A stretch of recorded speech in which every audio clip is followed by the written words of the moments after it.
From a national security interest, have created a volatile mix of religion and politics, the proposed mosque near Ground Zero, and a preacher's threat to burn copies of the Quran. On Thursday, Secretary of Defense Robert Gates called Florida pastor Terry Jones to talk him out of the Quran burning.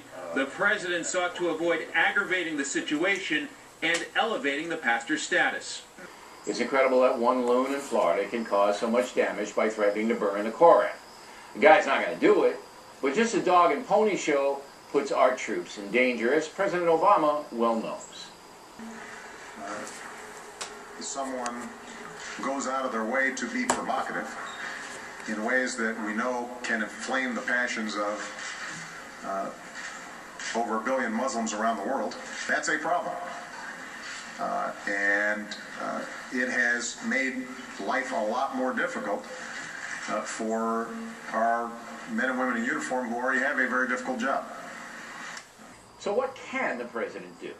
Some commentators apparently believe he can prevent the loon from insulting the Koran. If this pastor has not stepped down from what he's going to do, I think the President of the United States, as Commander-in-Chief, who's responsible for the security of those troops and who sent them over and put them in harm's danger, he should put a stop to this. This should not go forward. If the pastor has not by tomorrow, Saturday, September 11th, if he has not stood down, frankly, I would have U.S. Marshals or the FBI arrest him and take him into custody.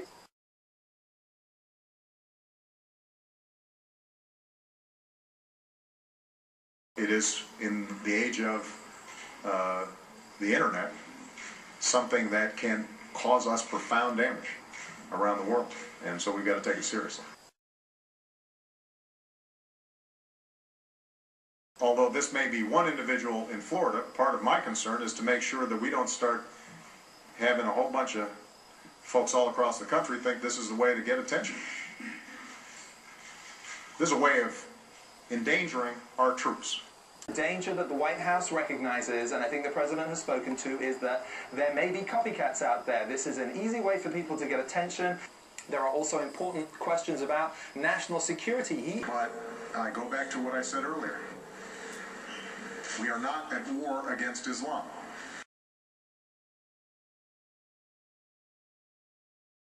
The overwhelming majority of Muslims around the world are peace-loving. They have rejected this violent ideology for the most part. For the most part. Overwhelmingly.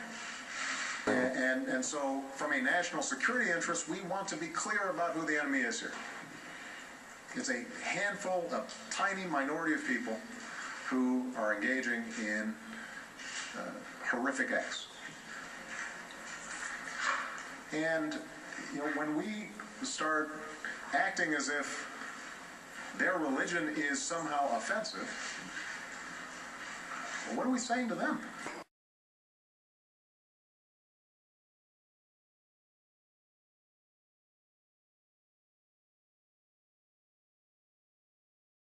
What if Jones or some copycat, and we've heard of others in the South particularly, does burn a Quran or Qurans tomorrow or someday down the road? I mean, this isn't necessarily going to go away just because this guy backed off tomorrow. Absolutely. We just need to realize that there's more of us.